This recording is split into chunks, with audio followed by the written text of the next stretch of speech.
Uh, Good afternoon, everybody. Welcome to the Academic Affairs and Quality Committee. We have a three-point agenda, and we'll begin with the information item, and I'll turn it over to Dr. Butler. Thank you, Mr. Chairman. Yes, under information items, the first is info item A, academic degree programs awaiting action. There are 5. Oh, Mr. Garatoni just joined, so I need to make sure he has.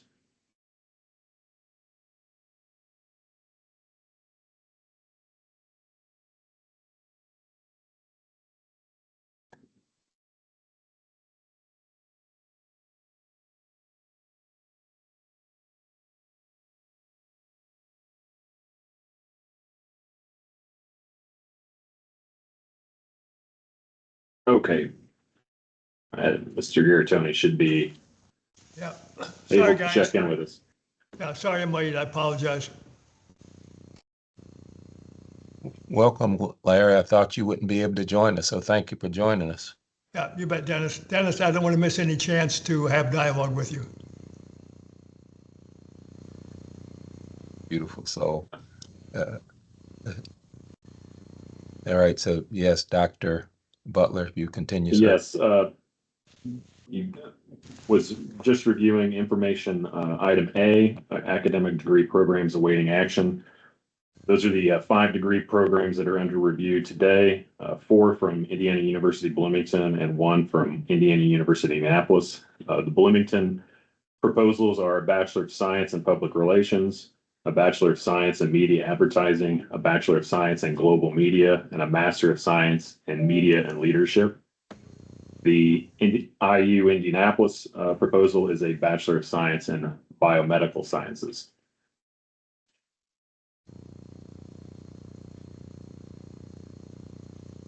All right, thank you.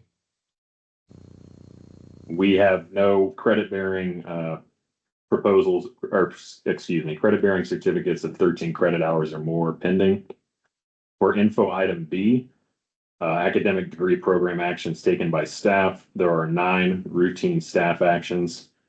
A elimination of a program, an elimination of a certificate, suspending of a program, several adding of locations to pre-existing programs, and then 3 adding certificates at IU South Bend, all of which are an embedded stackable credential within their MBA, if I understand correctly.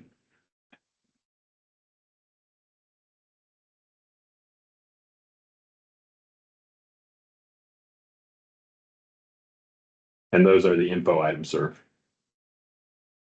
And you all, just as a reminder, we are required by statute to actually provide updates on these items that he has just gone over for us. All right.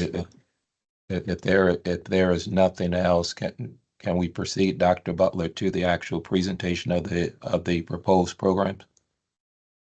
We certainly may. We have program representatives with us. And let me pull that up. The Associate Dean of the Media School at Indiana University Bloomington, Galen Clavio, will provide a presentation on the BS in Public Relations, which the committee will address. And then he will also do the BS in Media Advertising for committee consideration and the BS in Global Media. There are other individuals from the graduate leadership of the Media School and Kelley Business School for the Masters. So I believe Associate Dean Flavio is with us. Before we get started, could I point out that I am in Galen's department? I believe I should recuse myself, and what would be the proper protocol for doing so? Like just shutting off my camera, or what, what do you think? No, and thank you for asking. The typical protocol has been, number one, you just stated a desire to recuse yourself, and then you're not providing any guidance or any input in the discussion. Right. As someone who's recused. Otherwise, you're fine. Okay. Thank you. Yes, sir. And then I would say also at some point, there's going to be if there is a recommendation to move forward to the full commission or a recommendation not to move forward, then obviously as recused, you would not verbalize any position. Thank you, Dr. Castronova. Yes, so we've been ready for the first presentation, the Bachelor of Science in Public Relations, to be offered by Indiana University, Bloomington. Wonderful. Thank you. And thank you to the entire committee for your of this proposal. My name is Galen Clavio. I'm Associate Dean for Undergraduate Affairs at the Media School, and I will start by giving about a 5-minute overview of this particular proposal, the rationale behind it, and how we believe it better serves our current and future students in the area of public relations and strategic communication on the Bloomington campus.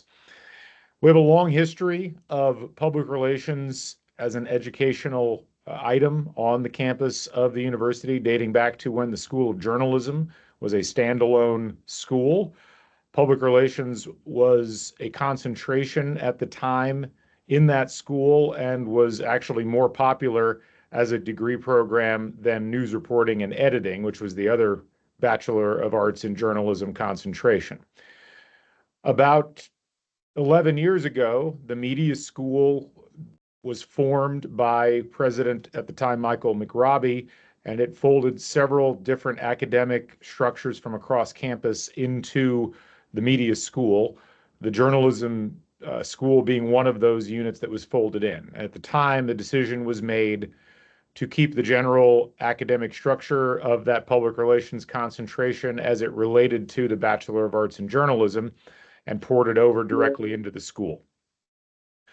This has led to some unintended consequences in terms of the public relations credential being somewhat hidden to students who do not see it listed as an independent entity and instead have to know that it is listed under the Bachelor of Arts in Journalism, which is not a natural place for the topic of public relations to necessarily exist.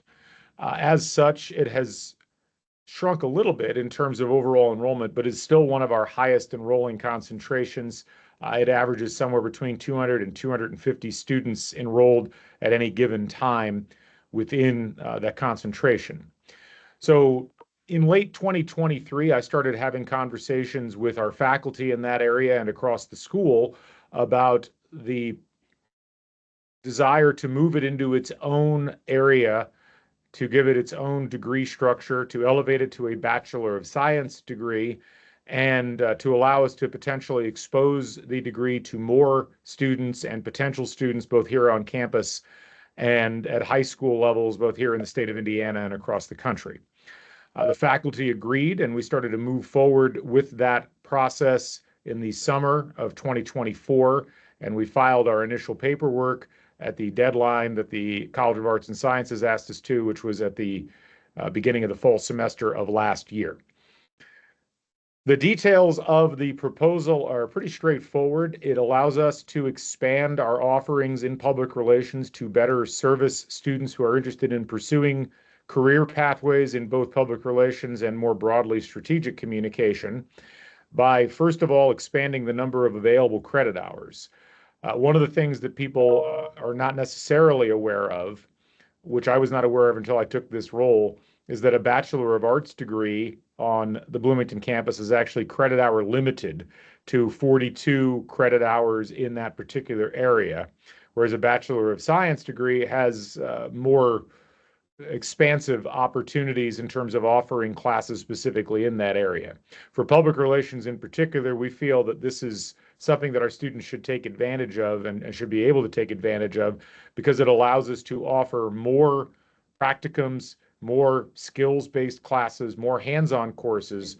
And those are things that we are finding are very useful and in many cases necessary for students pursuing careers in strategic communication and public relations, because there's an expectation on the part of industry that students come out of college with fully formed skill sets and an already working relationship with people in the industry. This degree allows us to more specifically focus the education of students under this proposed degree in public relations, rather than having to tie it to the Bachelor of Arts in Journalism. The BA in journalism is structured in a particular way because of accreditation requirements that the ACA-JMC, which is the National Journalism Accrediting Body, requires for all Bachelor of Arts in Journalism degree programs. And while those work fairly well for journalism programs, they don't work well at all for degrees in public relations or credentials therein. So the goal behind this degree is to provide more of an identity to our public relations area, which will attract more students, to allow us to provide more specific instruction to those students in areas that are important to public relations career pathways, including campaigns courses and practicums where students are working directly with Indiana area businesses on their public relations and strategic communication pathways. It'll also allow us to give more specific career advice and guidance to students in that area.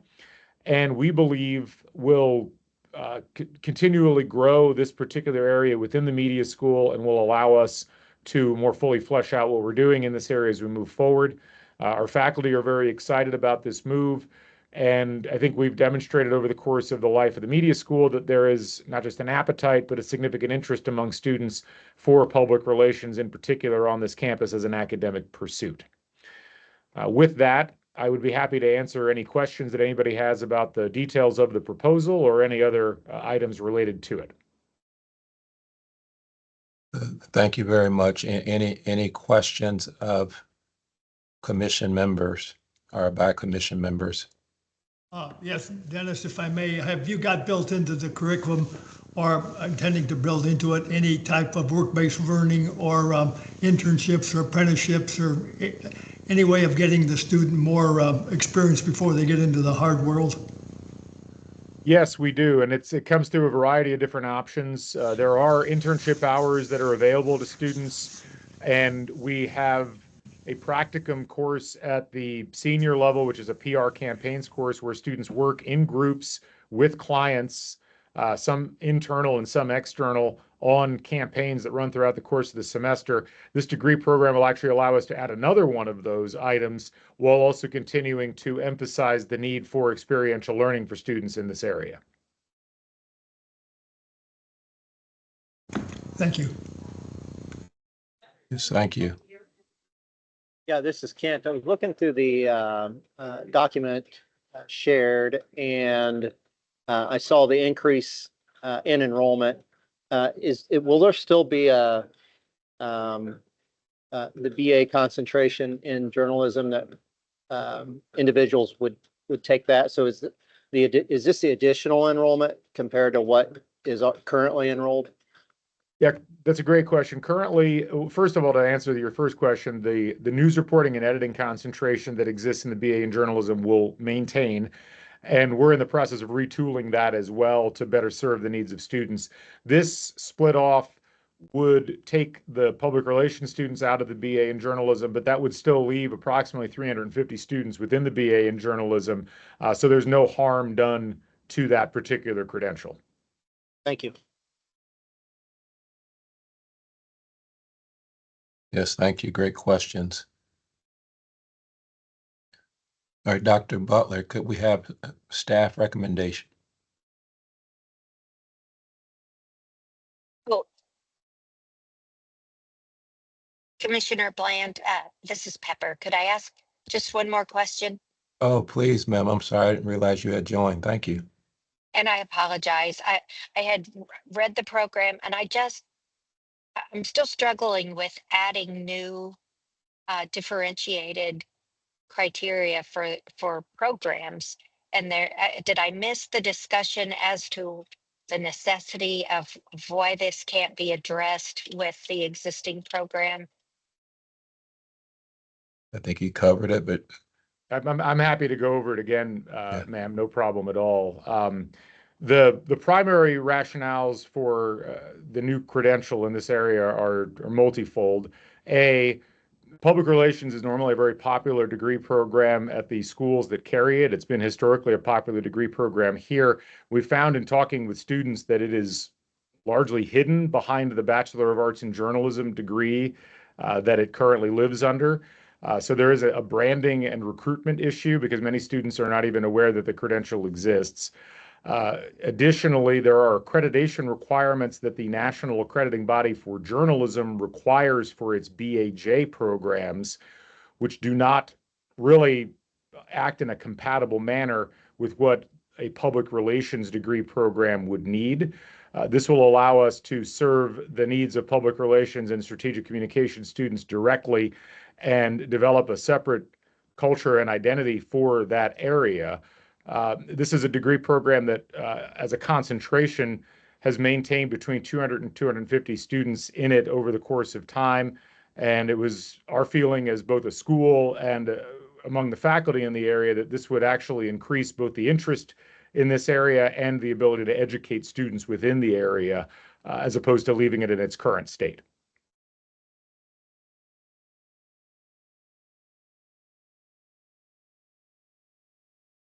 Thank you. Dr. Butler. Yes, certainly, Mr. Chairman. Staff reviewed the proposals from the media school and then met with the media school for a relatively long, in-depth conversation. Staff provided comments, questions, and feedback before in preparation for that discussion. And one aspect that, not to preview the others, is that there is obviously a strategic reorganization of some of the media school's offerings to be more responsive to student interest, to maximize career-related, practical, and experiential learning preparation courses, especially in the upper level for that program of study, and then also aligning simply with workforce demand. Regarding the public relations concentration, which is within the Bachelor's of Arts in Journalism, Associate Dean Clavio mentioned that the accreditation requirements for the parent degree in journalism and then also the Bachelor of Arts restrictions definitely were, to use it again, restricting the course offerings for in-depth study for what is a professionally applied discipline or specialization that in many respects has direct preparation components, that being public relations. Also, what staff noted is that this proposal is enrollment and conferral viable, particularly in relation to recent thresholds. Pulling off the concentration should not impact the parent program's viability, nor should there be any medium or perhaps even long-term concerns about the standalone public relations degree having viability in terms of enrollment. One thing I'd also say is that in terms of a true standalone PR degree, there is only one at another state institution. Others, the provider market skews towards the private colleges and universities. Also, in terms of public relations managers and public relations specialists, they are 4-star and 3-star occupations under the in-demand Indiana jobs. And also, U.S. Department of Labor's ONET projects them both as bright outlook occupations. In terms of the curricular reorganization that the dean got toward, there are 3 credit hours in coursework that's scaffolded across the 4 years. There's an introductory career exploration course for first year, and then there is a public relations specific career development course in the last year. And then also the dean mentioned that there is a 3-course, 9 credit hour sequence that in some ways approximates a capstone in which students take their public relations skills to plan, develop, and then execute a PR campaign. Then there are other additional experiential learning courseworks, including the opportunity to do a national student PR competition. And then as the dean noted to Commission member Garatoni's question, there are credit-bearing internships available as well. The staff did ask the faculty regarding the opportunities for embedded stackable credentials. They said that those were not built in yet, but they are eagerly exploring micro credentials in certain areas that would be embedded to the coursework. I believe IU Bloomington is working out a comprehensive policy in that regard, and having talked with faculty on other degree proposals earlier this year, there's tremendous excitement to take advantage of that. once there is a green light, so to speak. In terms of accelerated delivery options, this dovetails well with accelerated master plans that the university offers that are sometimes called 4+1. With these considerations in mind, staff recommend the Bachelor's of Science in Public Relations be an expedited item at the next full commission meeting. So we have a staff recommendation that this go on our September 18th agenda as an expedited item. And what say you, the members of the committee? I'm good. Support I'm staff's supportive of it. recommendation. Sorry, heard Dan, Kent, Pepper. I'm a no, but I'll just be the Lone Ranger. All right. And I support it moving forward as an expedited item. Thank you all very much for the presentation. So I think then we have the next proposal, which is the BS and media advertising. Yes, thank you, sir. And I'll be happy to jump in and give the presentation on that one as well. So the media advertising area in the media school is right now the single largest academic credential that the media school offers. At the census last August, it had 928 students in it. It is a very large credential that has grown significantly, especially since COVID occurred. And there's a lot of reasons for its popularity. It is an interesting degree for many people, including people who come to campus pursuing other degrees and then find media advertising, which highlights one of the primary reasons why we are attempting to move it into its own standalone degree, which is, again, a very similar branding item to what we've dealt with on the public relations front, which is that many people don't know that it exists prior to getting to campus. It is not just a plurality of students within our BA in media, it's actually the majority of students in that degree. And many of the things that I said about public relations as a degree follow through for the media advertising degree as well.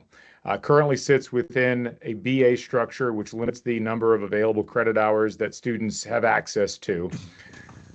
It was also a degree or a concentration that I will say was not set up particularly well when the school was first launched. And just a small history lesson, when the school was created back in the 2014-2015 period, there was an effort, I think, more for political expediency than anything else, to cluster concentrations under degrees while not really thinking about the need for consistency across concentrations, which is how concentrations are supposed to work. They're supposed to be different flavors of roughly the same type of degree, not situations where you have professionally oriented degrees like media advertising sitting alongside more theoretical or conceptual concentrations, which is unfortunately what we currently have.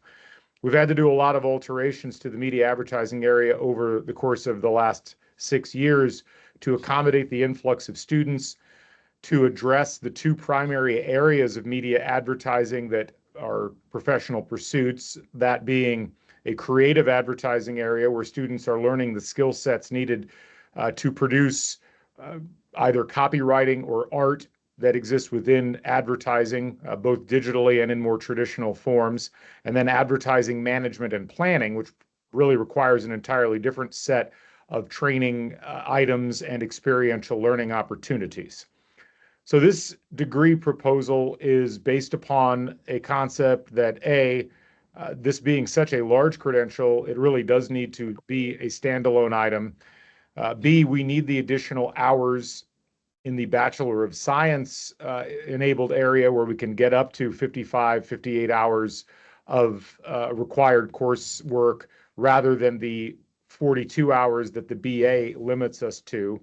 C, the need to have a structure that is unique to the needs of media advertising students makes it so that we need to create something that serves their needs as opposed to the way that we have structured, for instance, our media science degree or concentration or our media management law and policy concentration, which right now are currently in the same degree program. So within that, we have a core structure and then two separate concentrations that are proposed within this degree. One of them is a plan that focuses specifically on creative advertising, and that is the more exclusive and more intensive of the two concentrations. It requires a couple of different enrollment and application checks as students move through to ensure that students getting to the 400 level, engaging in those hands-on portfolio classes that are needed here, both have the requisite skill sets needed to succeed, as well as an understanding of what the requirements are of copywriters and art directors within media advertising. And then an advertising management and planning concentration, which has a focus more on integrated marketing and communications, on brand strategy and media management, on operating more behind the scenes in terms of dealing with clients and being client facing. These are all skill sets that are much needed in this area, and which we have a pretty extensive plan to try to move students through in a way that will allow them to accomplish that degree in the 4 years that we would anticipate they would be here at the collegiate level. We feel that given the expertise of the faculty that are already here and the ability to leverage other faculty within the school, particularly in areas related to market analysis, data analysis of advertising technology and things of that nature, that this new structure actually serves students significantly better than what is currently available to them in the concentration under the BA in media. So that is essentially the primary aspects of this. Much like the public relations proposal, this has very focused career support courses built right in. It has a larger number of available practicums and hands-on opportunities for students to help them through their time. And it also affords students the ability to more heavily specialize in the areas that we feel that they need and what our alums and other experts in the industry have said they need to be more competitive in what is an ever-changing marketplace in media advertising. So with that, I will happily answer any questions that the commission might have on this proposal. Dennis, I have a question. I Go ahead, please. Pepper and then Larry, please.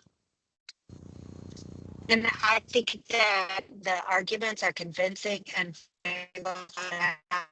just similar to the other, simply because in looking at what the legislature has charged us with in reducing or streamlining, I think that the degree programs available, that the students could accomplish what they need to be successful in this field with the existing program without adding additional. That's my thoughts. Thank you, Pepper. Larry. I assume this means all media, social media, billboards, newspaper, any kind of print media, and the pros and cons of each, depending on what the campaign is. Candidly, are there enough jobs for all these students getting out of school? I mean, I hate to spend 4 years and a lot of money and not get a job. No, it's a great question. First of all, to answer your initial question, yes, it's all media. And one of the challenges of this industry is keeping up with the technological change while also addressing the needs of advertising that focus on different demographics. And we still have a lot of people using traditional media. But yes, this degree actually allows us to better accomplish preparing students in all of these areas. As far as whether there are enough jobs, I would say yes, because what we see in this area is a lot of focus on things like influencer advertising and utilizing social media advertising, which tends to be a lot more granular. So the number of jobs at large firms are starting to go away to the degree that they currently exist, but those are being replaced by a lot of jobs that exist in much smaller firms or people working in smaller clusters focusing on digital marketing because that's how that marketplace is operating right now. So we are I will say there are fewer jobs in creative advertising than there are on the management and planning side, but that's why we are restricting that side of the degree program and making it so that the bar is much higher for people coming through that. But yes, we feel that this combination of items is going to provide students with much clearer pathways into those jobs once they graduate. And we are very conscious of the need to make sure that we're not wasting anybody's time and money. Yep, thank you. Thank you, commission members. Dr. Butler, could we have a staff recommendation? Commissioner Bland, may I ask a question as well? Oh, yes, yes, sir. I'm Yeah, sorry. no problem. Trying to find my mute button. So just, it's a question on the naming conviction of the major. As I look at the jobs listed, would not necessarily, I guess, pigeonhole them into advertising type positions, definitely media positions. So those, there are some that are in the advertising. So just, and even throughout the document, it is the reference is global media, not global media advertising. So just, just from a person on the outside looking in, and I'm looking at majors and I'm like, huh, global media advertising might make me think that this is really focused 100% on advertising where it's not. So just wondering on that, and maybe it's just within the university setting that I'm not aware of how the vernacular works. I appreciate that. So just to make sure that you're looking at the right proposal, there is a global media proposal that's a different proposal than the media advertising proposal. So and the reason why, and I do get some questions sometimes about why it's called media advertising as opposed to just advertising. That is a naming convention that has been kind of set in stone historically because of the way in which applications are processed at the university and a desire of the Kelley School of Business to have a differentiation between the business degree and something that would just be labeled advertising. We are working with the Kelley School of Business as well as with the admissions department to try to change the application cycle so that there's a clear distinction about what degrees belong to what units on campus. So that's why media advertising was the name of the proposed degree here. So that's hopefully that answers that question, but I'm certainly happy to answer any others. It does. Yeah, that definitely helps. Thank you. Thank you. Is there any other questions from commission members? Dr. Butler, I ask for your staff recommendation. Certainly, Mr. Chairman. Again, not to retread too much what was said earlier, staff did meet with the faculty and discuss the media advertising proposal. A somewhat similar situation where you have a parent degree program, that being the Bachelor of Arts in Media. It's quite large, has multiple concentrations, but when it comes to media advertising, there's such a critical mass, over 700, and it's also the largest concentration at the school that it undoubtedly is viable being pulled off, and then the parent degree is undoubtedly viable remaining after the split. Other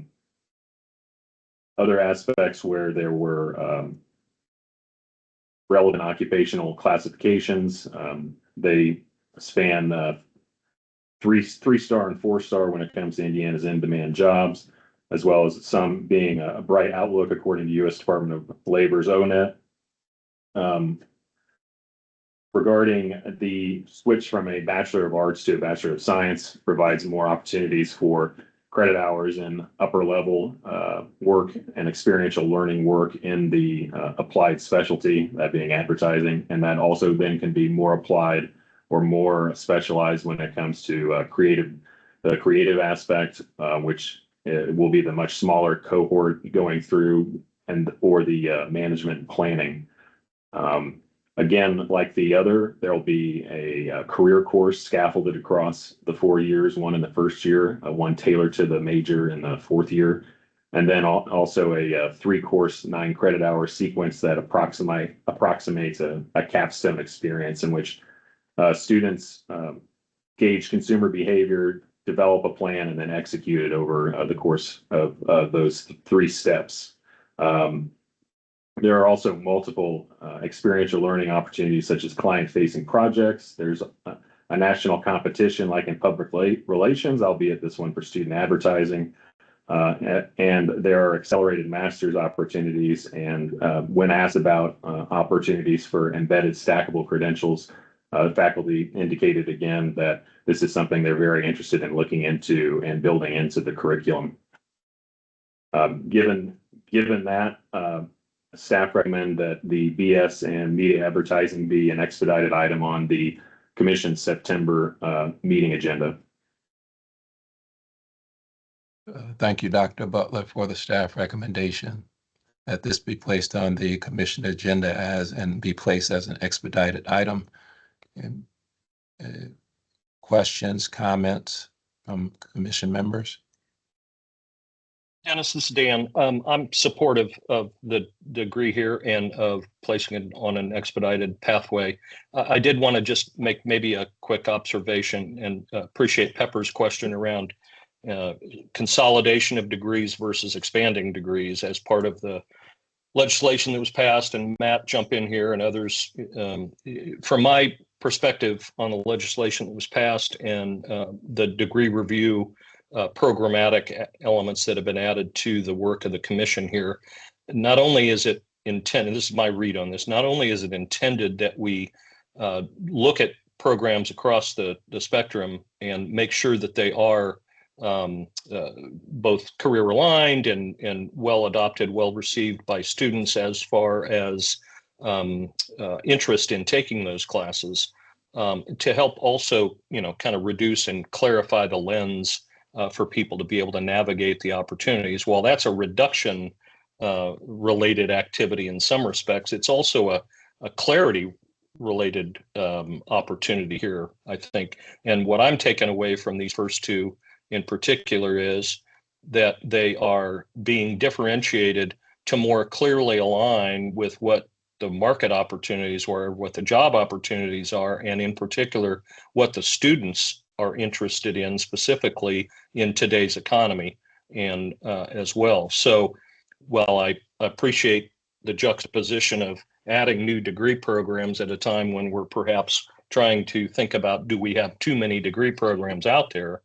I guess I just wanted to provide that perspective, at least from my standpoint, of why I, in this case, agree that these changes make sense. If they aren't, obviously, if they're not adopted, I mean, the numbers we're talking about here are pretty high volume programs and appear to be, will make them even higher demand. So if they don't pan out, then they'll have to go through the review process that's now we're charged with over time. So just for what it's worth, just thought I'd make those comments.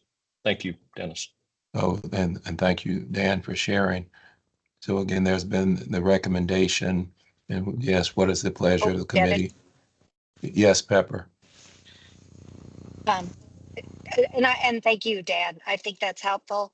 I just, as an individual working in this line of work, and what I want to see for new peers and direct reports coming into this work, I want the broader breadth of experiences that the parent degree affords, more so than the specialization. That's the direction I'm coming from, but I see both sides of it. Thank you, Pepper. So then, what is the pleasure of the committee? I'm good. Larry, Kent, I support. Thank you.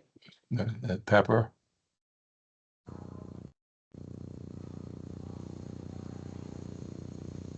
Hello, Pepper?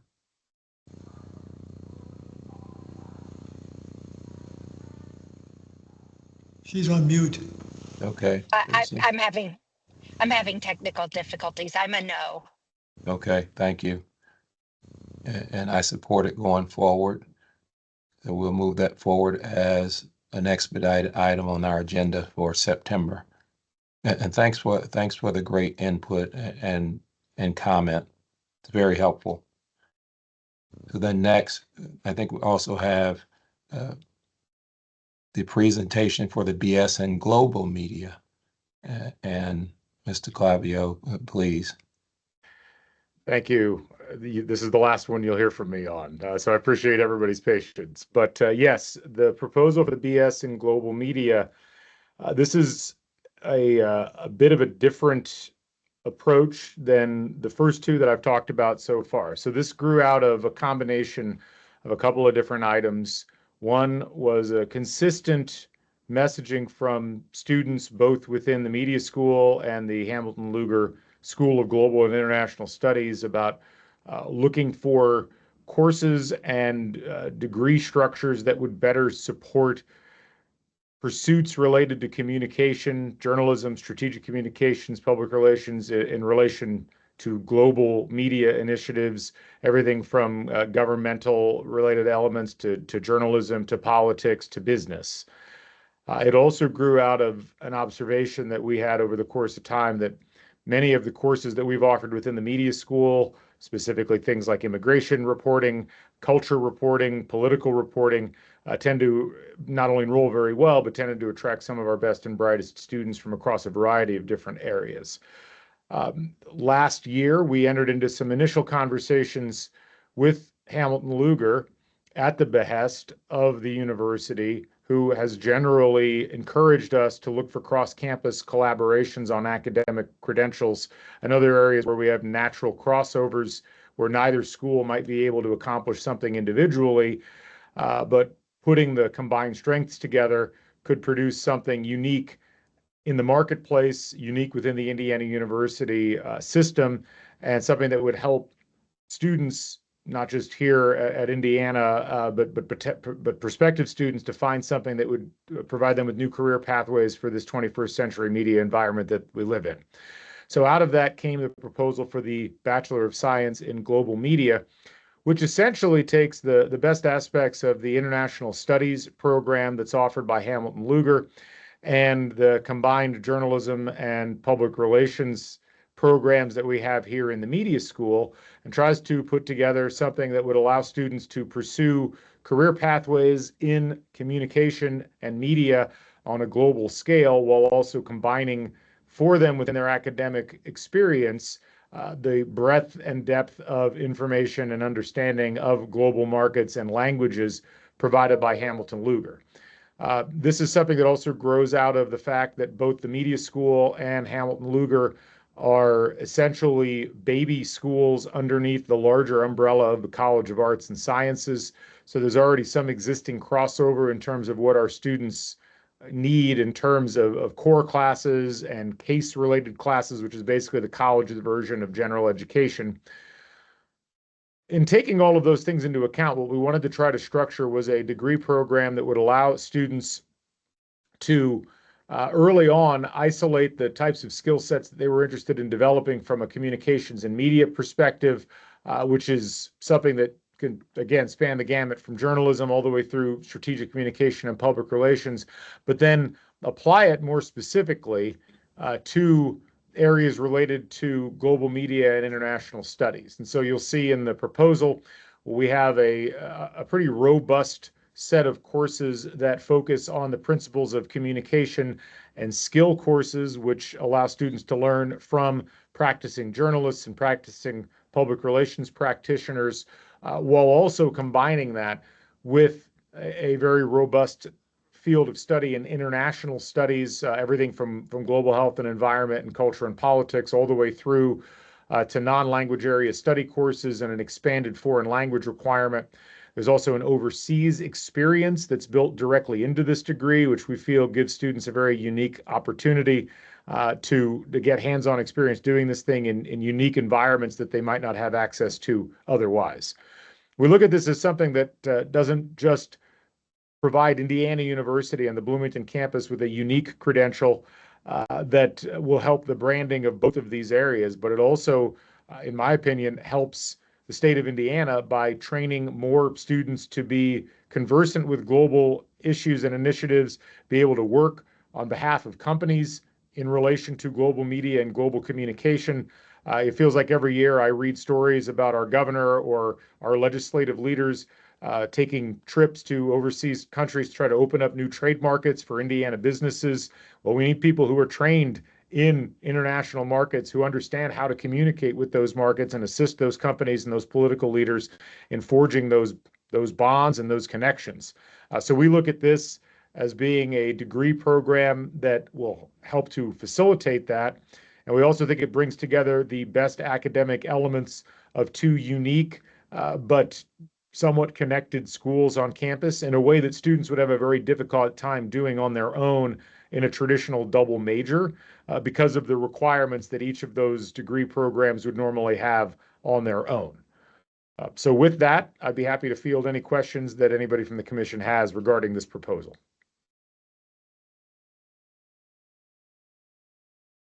Yes, any questions from commission members?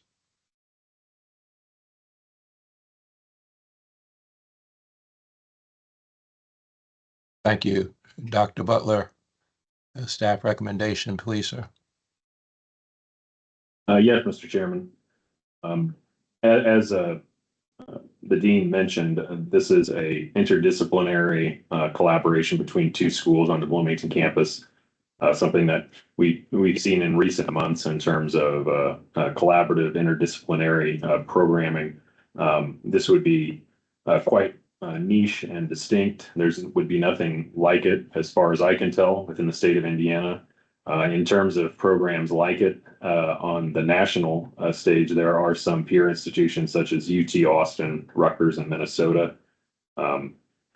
Another aspect is that the pathway would probably cannibalize slightly the BA in journalism and the BA/BS in international studies, both over 400 students. And then perhaps given its uniqueness and distinctiveness would generate net new enrollment as well. The fifth year projected degree conferral estimate by the institution is 25. So in terms of medium term viability, there are promising signs. The curriculum includes what could be said or a combination of options that the student may take that would qualify to some extent as a concentration. Those being specializing in a geographic international studies area, a robust foreign language requirement, and if they choose to couple it with that, a mandatory overseas experience, all of which could be done intentionally in a manner to really bolster a student's expertise in a certain area. There's also, like the other two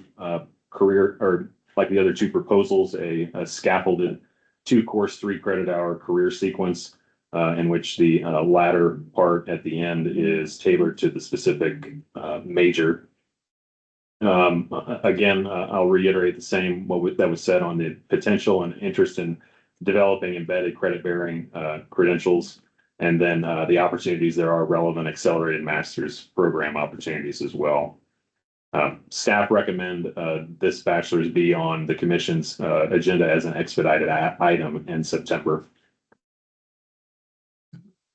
Thank you, Matt, for the staff recommendation that this be placed on the agenda as an expedited item. Just a clarifying question, if you know, for these peer programs, you mentioned University of Texas, you mentioned Minnesota, Rutgers. Do they also have a comparable setup to what's being proposed here, where you have the media school and in this case, the Lugar Center for Global and International Studies? Are these programs comparably set up or arranged in these other institutions, or is the setup or configuration different from your knowledge? To my knowledge, the the Texas program is centered in the Moody College of Communication, has some interdisciplinary elements built into it, but I believe that it lives primarily within one school. That is a significantly larger school from a faculty perspective than we have, and it's also set up as a center in addition to a degree program. At least that's what my research had found. The Minnesota program is, I believe, tied to their larger M Global initiative. and I'm less clear about how it is structured throughout their academic side of things. So this is kind of a unique one in terms of the structure from what I've been able to determine, because it does share across two different schools, but manages to do so within kind of a combined curricular structure. And then do you think that that unique structure actually ultimately provides a value added to the student and to the marketplace? I do, because it draws upon expertise from faculty in two entirely different areas that we would normally have trouble.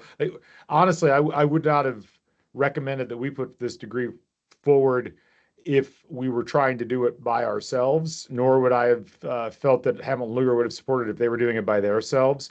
The ability to combine our experts in journalism, and we have several professors of practice and journalists and residents who have international experience. We have several strategic communication folks with the same thing. Combining that with the international expertise that Hamilton Luger has is unique, and I think gives us a market advantage if it's properly marketed. Excellent. Thank you for that. Commission members, it's been recommended by staff that this be placed as an expedited item on our September agenda. And what is the will of the committee? Mr. Kramer? I support. Thank you. All right. Thank you. Pepper? Yes.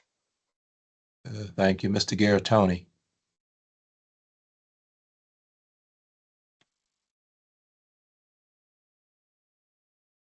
Larry, are you with us? Can you hear? We'll come back to him. Dan? Yeah, I'm good, Dennis. I'm good with All this right. approach. And I support it as well. Thank you all very much. Now we're ready for the MS in Media Leadership and Business. So if we could have that presentation, please. Yes, indeed. Good afternoon, everyone. Thank you for your time, to the committee especially.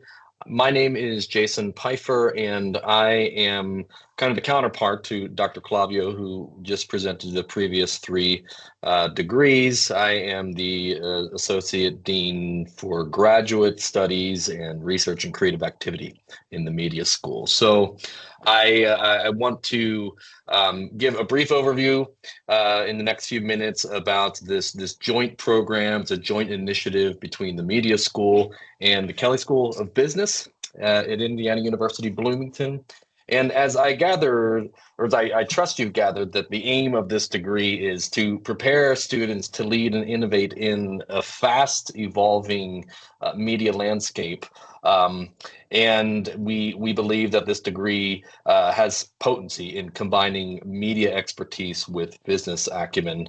That is the vision behind the degree that we have on hand. Whether one is pursuing career mobility, maybe in an already established career in a straight up media profession or some sort of adjacent industry or sector, we believe that they would benefit from a combination of media expertise, and we think this curriculum offers an avenue for fostering skills in leadership and strategic communication, and ethical decision making would be at the heart of it. We think this would be compelling. So in the few minutes I have here, I just want to briefly offer three key considerations along the line of the rationale for the development of it and how we think it benefits both students, IU, and of course the broader state, and also address the issue of resource allocation for facilitating the degree.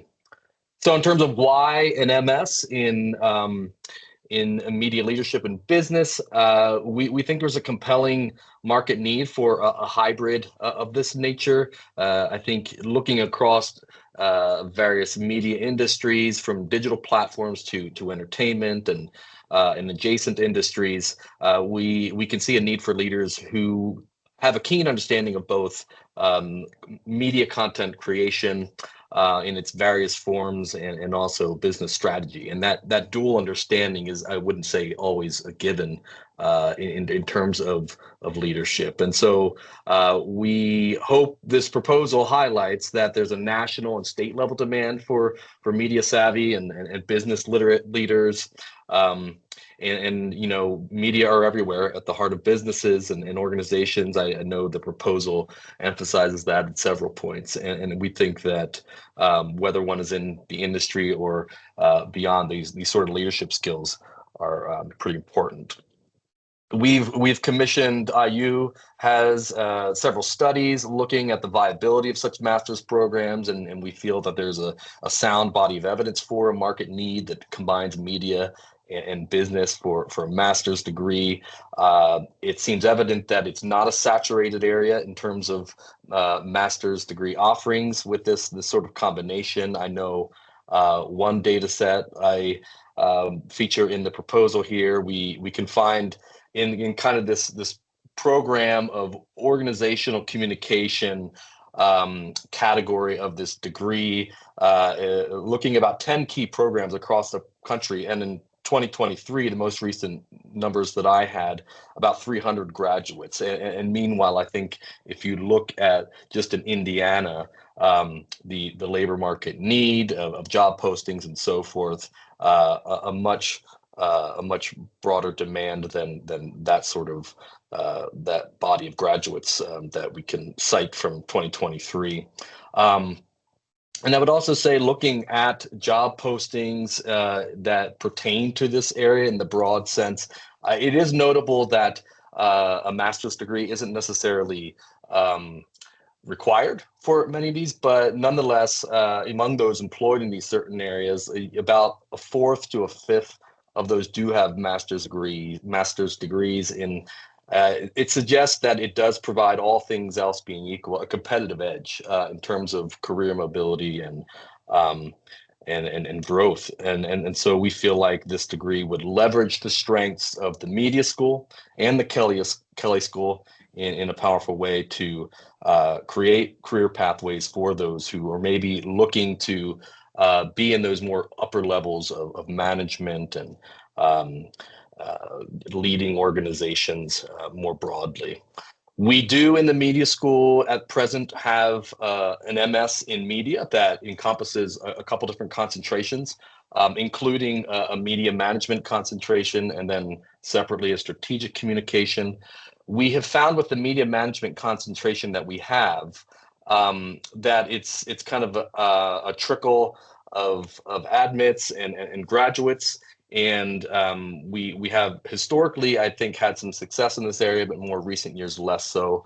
So we feel like this would, this combination, this partnership with Kelley and bringing in some of the offerings that they provide would help to reinvigorate this area. And it's quite likely that we would sunset the MS in management, that MS. I don't know that we've reached a definitive decision on that, but that's what I foresee. In terms of the benefit to students, I think we incorporate into our vision for this degree hands-on learning. We have a capstone experience included in that would kind of be at the tail end of that program, where we envision forging opportunities for internships and working with media related industry or again adjacent to that, to provide experience and application to this and networking opportunities as well. And so that is something that we foresee being part of this program.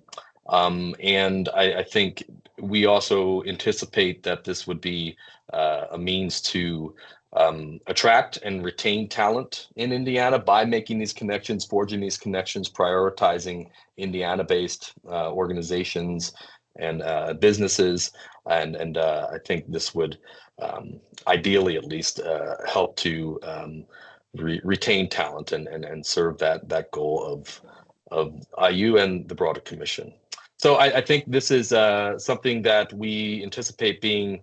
Oh, and I should add that I with the program that we have in mind, It does not involve new hires or capital investments. I think we are able to leverage existing courses and faculty for that from the Kelley School and the Media School. And I think that's an important dimension of this proposal as well. So we're excited to hopefully launch this program, and thanks for your time and attention. I'm happy to address any questions related to all that. Thank you. Questions from AAQ members?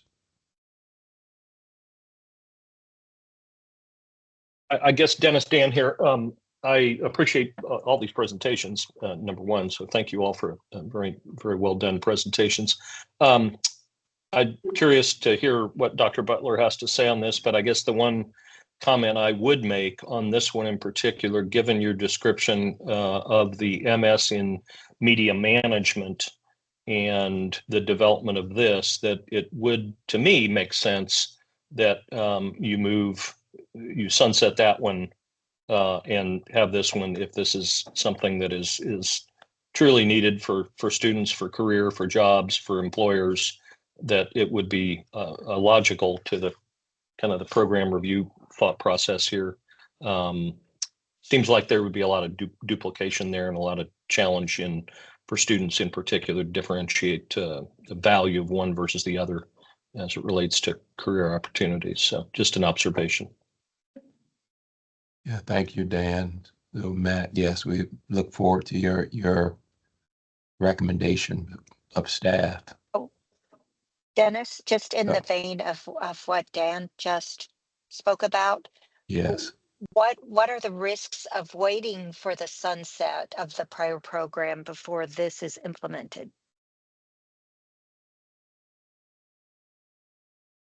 Would you say that's a question for me then, as opposed to Matt? So in terms Yes. of Sorry. the risks of it, I guess I would say I don't see a lot of downside in retaining it, given that it's something that exists within a framework that doesn't involve a lot of unique courses that don't apply to other degrees. The one thing that gives me pause in making a rash decision, but I am very much in agreement that it would make sense to sunset, and I suspect that's where it would go. But let's say we did have a student who's interested in some sort of advanced degree, a credential, but they weren't necessarily keen on taking business-related courses that this degree would require. I think I do like the idea of providing flexibility in that respect because, a fair portion of it does involve coursework from the Kelley School. So that providing that flexibility is one factor there. But I don't know that there would be a huge risk in terms of sunsetting it sooner than later.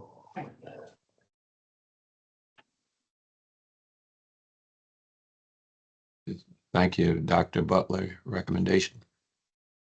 Certainly, Mr. Chairman. Again, a predicate to this.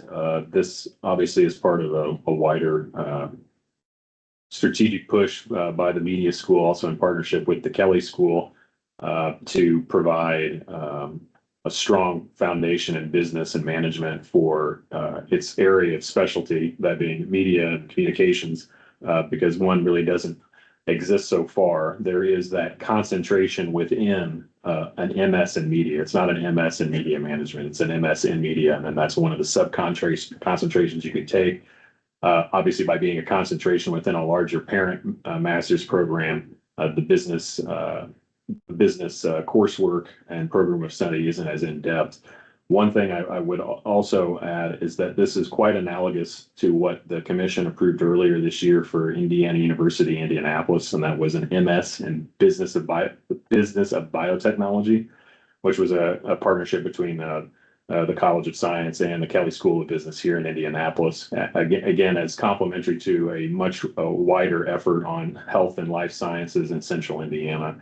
And I think here staff see a graduate level workforce ready complement to several undergraduate degrees in this area of media communications, public relations, what have you, that could be coming, as well as the underlying journalism and media degrees that already exist and have significant enrollment. Another component that I don't believe was mentioned is that this speaks to the firm business foundation that this degree requires. If a student doesn't have a major or a minor in business, they have to take a 6 credit hour business foundations course. I might be wrong, but I believe you can take it during the summer before in an accelerated format to ensure that students have, say, the accounting, the business nomenclature, what financial matters, all of those aspects of the curriculum ready before they dive into the core curriculum. And then there are selective, restricted electives within business topics. The masters also would have appeal to a lot of students who are just completing their undergraduate, say in the media school. And there are options for accelerated delivery, but it also has some appeal undoubtedly to career changers or those who are wanting to add an acceleration to their career development after already being in the profession. So with many of those things in mind, staff recommend this degree program be an expedited item at the September commission meeting. So members, we hear the recommendation from Dr. Butler that this be placed on the agenda as an expedited item. What is the pleasure of the commission members? I'm good for it. Yep. Good by me too, Dennis. Okay, thank This is you. Kent. Good by me as well. Thank you. Pepper?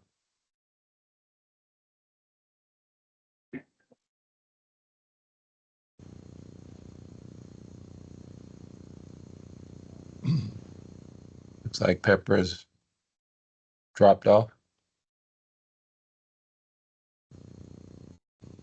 And I support this. I support this as well. So we'll move this forward as an expedited item on our September agenda. And just out of curiosity, is this, here's another program where there seems to be this clearly intentional focus of using an interdisciplinary approach. It seems like to maximize the talent in the university. Is this a strategy that's moving forward campus-wide? Because it does seem brilliant. I think in one of the other presentations, Mr. Clavio said basically, if we didn't have this type of program, we would not be able to get access or get these individuals on our plate, on our agenda. But because of the intentionality of the program, we're able to combine the expertise from in this case, the School of Business and the College of Arts and Sciences. So is this an intentional strategy going forward? Or has it always been there? I mean, I can speak a little bit to this. Yes, I would say it's intentional. It's something that Central Campus has encouraged schools and academic units to explore. There haven't been, I think, a lot of incentive structures to make those things happen in the past to the degree that we've seen. But one of the things I find about the media school that positions us uniquely is that media is so embedded in all different areas of business and industry and different areas that we are natural partners for many people across campus and vice versa. And so we have actively sought out partnerships with other units and schools across campus to try to build academic structures that will help students achieve things that they might not be able to get individually. And we intend to try to continue to do so in the future where it makes sense. Yeah, thank you for that. Just thanks for allowing me to make that comment before we go to the next. But I would just say, now that we've gone through those programs, these programs that have been submitted, these proposals seem to be very innovative and thoughtful, exciting actually, and I would say brilliant. So actually, as I went through the programs, I just thought, well, what a wonderful time to be a student. Not that I wanted to go back to college, but if I did, maybe I'd want to explore some of those. It's just really neat programming, sincerely. So thanks for the proposals. We'll see what happens. So if we could now move to again, Indiana University, Indianapolis is making the proposal for a BS in biomedical sciences. So if we could have the presentation. Sure. Hi, I'm John DeTusa. I'm the Dean of the School of Science at IU Indianapolis, and I'm joined today by my colleagues, Professor Nicholas Barbari. He's Professor of Biology, and our Associate Provost for Academic Programs and Initiatives, Jane Williams. And first, I want to thank the chair and the distinguished committee for your time and interest. Really appreciate it. Thank you. A discussion for a major in biomedical sciences at the undergraduate level began in the spring of 2023 as plans for the transformation of IUPUI into IU Indianapolis began taking shape. It was the desire of campus and university leadership to nucleate a degree program that aligned with the vision of IU Indianapolis as the premier urban life and health science campuses of the state. This vision really resonates with the location of IU Indianapolis. We are really in proximity to the IU School of Medicine, and of course, the growing local healthcare and biotechnology sectors within the state. So this particular program was first proposed by a community member who's a healthcare leader who served or volunteered his time to serve on a committee to consider new degree programs for the School of Science. The School of Science went through tremendous change with the change from IUPUI to IU Indianapolis, and new programs that met the criteria I was stating before were being considered. Our goal with this program is to offer a degree or a degree program that offers students a focused interdisciplinary program leading to careers in biomedical sciences. We want a program that's flexible, that will offer several pathways that are consistent with their interests and their future career plans. It includes many opportunities for students to gain experiential learning, as well as the skills that are needed to succeed in the workplace. It is designed for students with interest in attending professional schools, in particular, if they want to go to medical or dental school, vet school, as well as those with interests in biomedical research or in the healthcare and biotechnology related careers. Currently, no such program exists at IU Indianapolis. Students who desire such a program are often leaving the state to attend biomedical science degree programs in states like Michigan or Ohio. So we think that this degree program has the promise of keeping more young Hoosiers in state and attracting young students from outside the state to come to Indiana. The program aligns well with STEM workforce needs in Indiana, particularly in the Indianapolis region now and well into the future. It's also well aligned with IU's Vision 2030 strategic plan, as well as the IU Indianapolis campus strategic plan, in that specifically it aligns with Pillar 1 on student success and opportunity. So that's kind of a broad overview. I'd like to hand it over to my colleague, Nick Barbari, to say a few more details about the program. Nick. Sure. So thank you to the committee for this opportunity to present about this program. So what it does at the curricular level is it provides an interdisciplinary approach to learning things in science, obviously biology, chemistry, but through the electives, we expand into some of the social sciences, including public health, science communication, sort of directing some of the electives towards other areas of science, which will expose students to other potential career paths. So that's the summary at the curricular level.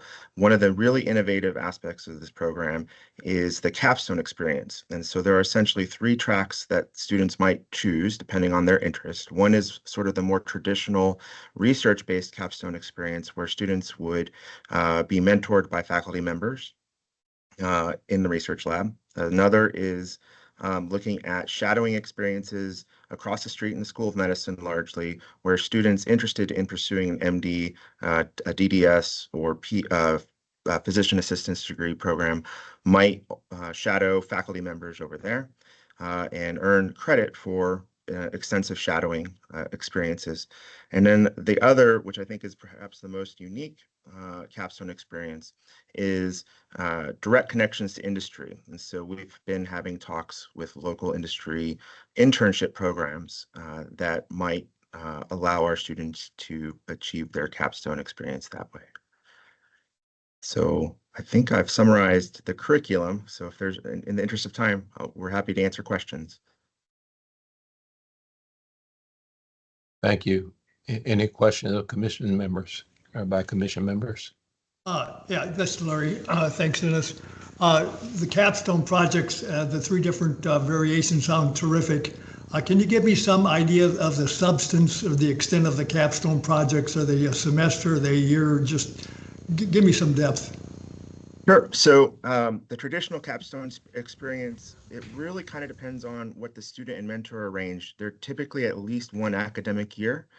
And so they would be in the lab anywhere from 10 to 15 hours a week working on research projects. And so that's something that kind of already, is going on in the School of Science. This degree would expand opportunities potentially into the School of Medicine and other units to do this. The industry opportunity is something that we've been working on, trying to find dedicated slots at companies like LabCorp, Lilly.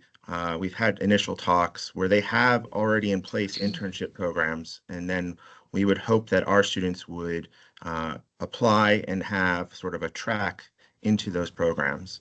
And then the shadowing experience is something that faculty here often do to some extent, where we send students interested in becoming, say, a physician to go shadow doctors over at Riley or Ashkenazi that are also faculty members in the School of Medicine. Thank you. Yes. Thank you. This is Ken. I Thank just you. have a question, and maybe it was answered, but help me kind of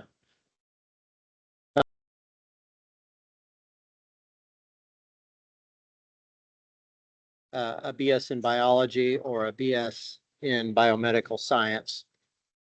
What's going to be my deciding factors from a interest level that's going to make me veer either way? And kind of specifically, what are the differences that I would be looking at as a student?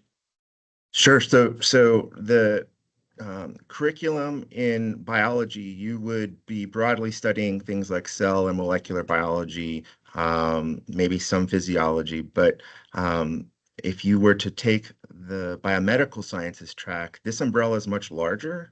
And you can see us also through a lot of the letters of support, we're engaging units across campus to allow students to explore. So say as a student, you're not entirely sure what you want to do. You would be able to take courses in epidemiology, if you wanted, in public health, in science communication. So we actually do have a lot of students become science writers. And so this would be another avenue for you to explore in the like built into the curriculum. These students that are finding a lot of these, they do it in more of an unguided way.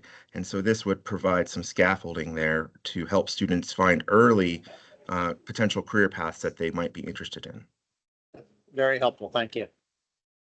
And great question, Kent. Thank you. Could we have the staff recommendation, please? Actually, since I'm unrecused now, Oh, yes, I have sir. a couple of questions. Oh, please do. There are two broad areas for my questions. One is in the ethics of the program, and the other is in the question of enrollment. And I'd just like to say broadly, I have these concerns about a number of proposals, but I'm afraid this is the first one where I've really had and I'm a new member, so it's the first time I've been in a position to raise these objections. So some of this is broader than your particular program. So let me just dive in. If we look on page 7 of the proposal, we see a class. It's K323, where students learn to interpret data from genetic analyses to predict genetic traits and mutations. Mm-hmm. And I don't think I need to remind anyone what has happened to Down syndrome babies in Scandinavian countries. And so, of course, we would want to have a solid ethics basis to a degree like this, wouldn't we? Yeah, If you look on page 5, mm-hmm. under point B, it asserts this. It says professional and ethical communication, effective written and oral communication of scientific findings with a strong foundation in ethics Mm-hmm. and professionalism. So I found on pages 14 and 15, I see, let's see, there are some social in area 3 on page 14. Mm-hmm. It looks like there are some, I'm sorry, what am I looking at? I'm the health social sciences elective is 2 courses, 6 credit. Mm-hmm. That's what I'm looking at. And I see 1 course in biomedical ethics. Mm-hmm. And I see a couple of courses, religion, ethics, and health. Uh, Can so I? it seems like the hamburger says that it's going to have pickles on it, and I just take the bun off, and I don't see the pickles. So can you walk me through why is it that someone who graduates from this program is going to have an effective answer to someone who says, "Can you make me a baby that has blonde hair and blue eyes?" What is our graduate going to say to that? Yeah, so I'm happy that you've touched on this question of ethics. In fact, one of the first micro credentials that we've been thinking about hanging on this degree is in bioethics, and we've already had talks with the chair of philosophy as well as the professors in the School of Medicine that run bioethics courses. And I think that's going to be a fairly readily and sort of achievable micro credential to have early. Now, within the context of these courses, you mentioned K through 23. I actually taught that course for many years. And, we do go through epistemic responsibility. I sort of walk the students along the path of talking about, what you just mentioned, the potential for eugenics and this country's history of eugenics, which was practiced all the way through decades and not really talked about. And so we use a book called The Gene or The History of the Gene to do that. It's sort of a book written sort of in very not layman, but it's an easier Accessible. book. Accessible, yeah, sorry. My nerves have me losing words. I'm sorry. Accessible way for the students. In fact, you may enjoy reading the book yourself, but we talk about We can do it. incidences in history where science has been used in not a very ethical way.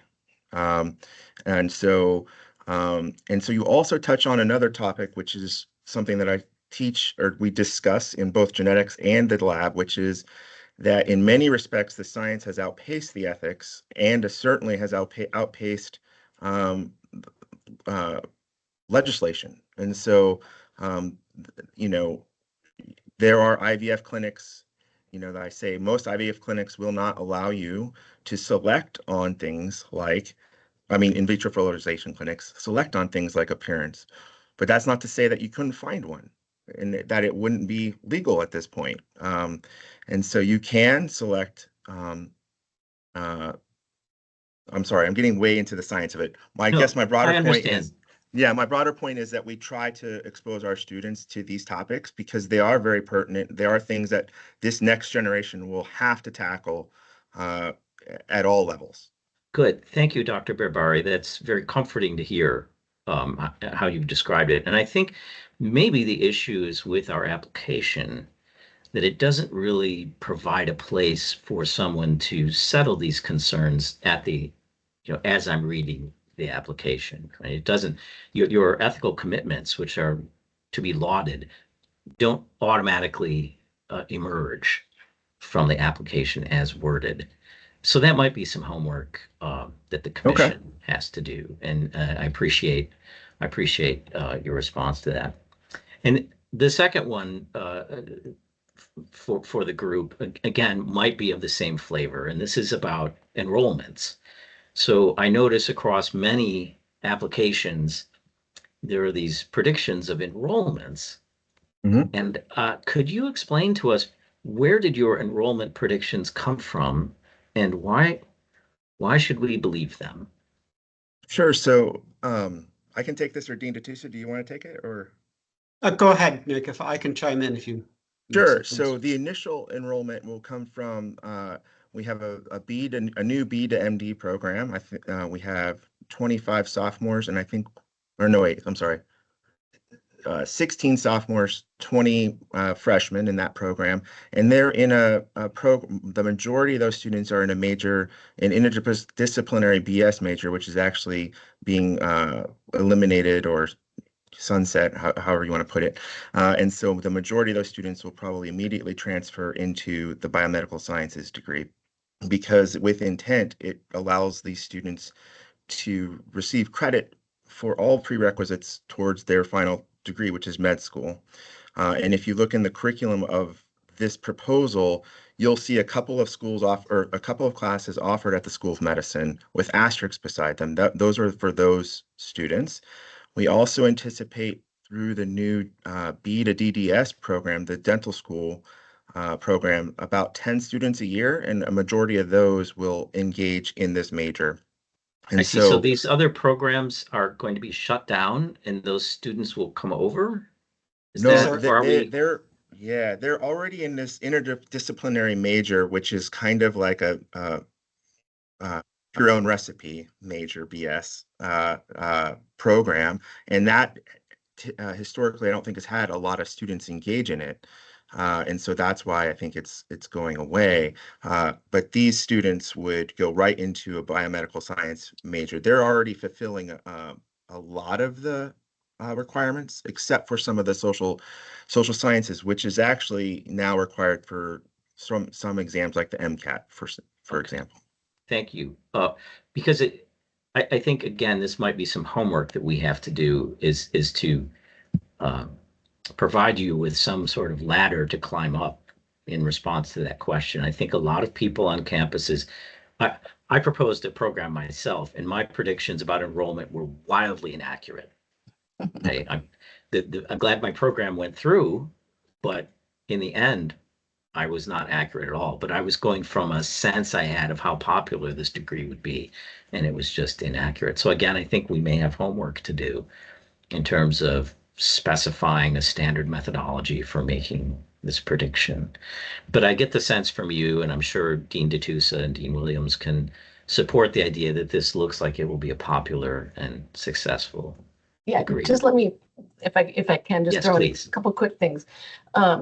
So Dr. Barr is right that we will have pretty much a steady state. So we're ramping up the B to MD program by 5 students every year. So steady state will probably be around 30 to 35 B to MD students, 10 B to DDS students. But what's interesting is that for those, like this year, the 25 slots that we have for the B to MD students, we had over 300 applications for that program. So it's really driving a lot of interest to the campus. And so we just see that there's a student body out there that's looking for a degree program that will prepare them for those professional paths. And so, I mean, we feel quite strongly that we will meet our enrollment needs. Good. This reminds me, we recently made a trip to Madison to see the wonderful Ivy Tech campus they had there, and they revealed to us that they can make their nursing program as big as they want. Their problem is there aren't placement opportunities for the students. So those kinds of indicators of demand, I think, are really good to hear, like number of applications, things like that. Thank you very much for your answers, and sorry for the lengthy questions. I would be in favor of moving this program forward. Dr. Castronova, thank you for both questions. And could we have Dr. Butler, the staff recommendation? Certainly, Mr. Chairman. I won't. I'll try to be brief. As we see that this is a bit of a reorganization of current assets, also with a parallel program, the Bachelor's to MD pathway, and some others. The Bachelor's of Science and Interdisciplinary Studies, which was the main vehicle for the BMD students, was suspended during the opportunity for voluntary action under the 1001 threshold. So it will be phased out, sunset, what have you.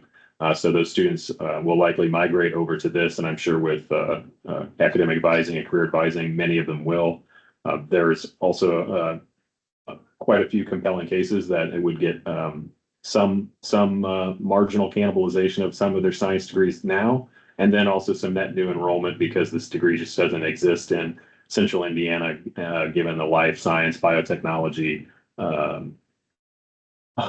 where we are becoming further.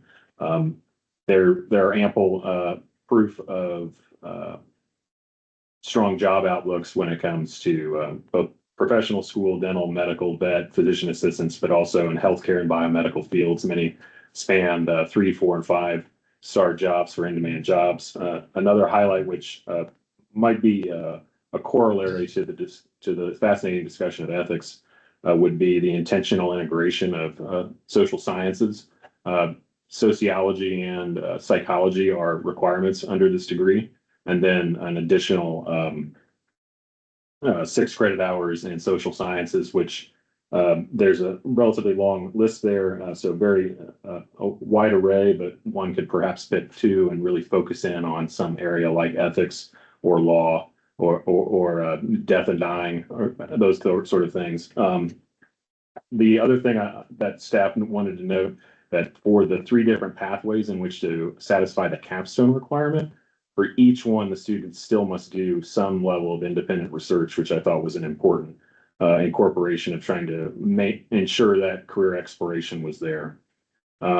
There's also opportunities for accelerated master's pathways, which would certainly be an accelerant to career advancement in the biomedical sciences, such as a 4+1 in bioinformatics or public health. And as Professor Berbari said, they are very interested in embedded micro-credentials, and bioethics was one that was floated. I think there's some others that are floated, but that's very encouraging with the commission's prioritization of that. And because of these aspects and others, staff recommend this degree be an expedited item at the September commission meeting. Thank you, Dr. Butler. There's a staff recommendation that this be placed on the commission agenda as an expedited item. And then what is the pleasure of the committee? Dr. Castronova indicated that he would be in favor of moving this forward. Mr. Kramer? I support as well. Thank you. All right, thank you. Larry? Yes, sir. Same here. Thank you. Dan? Yes, sir. Thank you. And Pepper? Yes, sir. All right, thank you, ma'am. And I support it as well. Thank you. We appreciate the presentations. Outstanding, actually. Oh, thank you very much. Appreciate it, Chairman. You're very welcome. Then, Dr. Butler, we're ready, I think, for the agenda item 2 and just the discussion items. I know we have our meeting calendar and then some updates, if you would, 2 and 3. Yes, sir. I'll be brief. We have already posted to the commission's committee website the calendar for the 2026 convenings of the Academic Affairs and Quality Committee. As you might note, that there is a pattern to all of them. They are the last Monday of every month except November, and then the one in December is earlier. That's to accommodate the holidays, Thanksgiving, and then obviously Christmas and New Year's. The times remain the same, 2 to 3:30, and the agenda will contain the meeting-specific Microsoft Teams link. We will, also another bit of housekeeping. We will be ready to send out the calendar invitations to committee members as we get closer to the end of the calendar year. We didn't want to do it just yet, but if there's a critical mass of individuals who would like us to do that so that these spots could be saved on your calendars, we could do that. or you have them here, perhaps you could put holds on there or something of that nature, but willing to be as helpful as possible. Chairman Bland, I would be in favor of getting those on the calendar. Okay. And Matt, if you put them on there and they change, then I'm not relying on something I put on prior to. So one committee member's position there. I totally concur, Kent. Well, beautiful. Yes, can we go ahead and put those on the calendar? We'll have those sent this week. Wonderful. Thank you for the feedback. All right, next item, Mr. Butler. Certainly just some brief updates regarding Senate Enrolled Act 8's program review and its interaction with 1001's degree program reviews. You might remember that for the Commission's agency bill, the program reviews are on a 10-year cycle, whereas in 1001, state institutions were required to do a 7-year cycle. We plan to piggyback and harness and synchronize, however you want to put it, the 7 years to then be the basis for the 10 years. So we'll follow those closely, and that way to ensure that we're not doing too much duplicative effort and that the commission has the most recent findings, recommendations, and what have you. However, that does not mean that will be the only cadence for them. We foresee that would be the bulk of them. A 10-year review could be triggered by, say, the under threshold degree program status and providing conditional approval to continue. It would be perhaps incumbent that a program that's allowed to continue under, say, an improvement plan, a fuller program review would be necessary. So I wanted to give just a brief outline on that. We will have some more information on that at the upcoming September meeting. I would also say that we are having our quarterly academic officers meeting this Thursday, and we will discuss this. There's some aspects there where we did do a survey in the spring about program review with our institutions that was very helpful, but walking through some of these mechanics on just process will be helpful too, to inform that. The next item regarding the under threshold degree program reviews, the preliminary analysis, as you were told at the last commission meeting, was sent out to institutions on July 25th. They have until December 19th, day after the next committee meeting or commission meeting, to return those with their feedback on what programs should and should not be on the under threshold list. Obviously, we will go back and forth and we will come together with what's called a mutual consensus list. Everything that's on that list needs to seek approval to continue. If it is not on it, it does not. And then finally, some exciting news. We plan to onboard 2 managers for academic affairs this coming month in September, which will help, I think, greatly in terms of workflow and responsiveness and tackling many of these assignments we have before us. And I look forward to introducing both of them to the committee and also to the wider our wider partnership of higher education partners. Other than that, that's all I have, sir. Thank you. Any questions or comments based on updates that's been provided by Dr. Butler? Well, then thank you. I appreciate everyone for your service to the commission and to the state of Indiana. And just as a reminder, the next meeting of the Academic Affairs and Quality Committee will be Monday, the 29th of September. We can plan accordingly from 2 to 3:30 p.m. Eastern Time.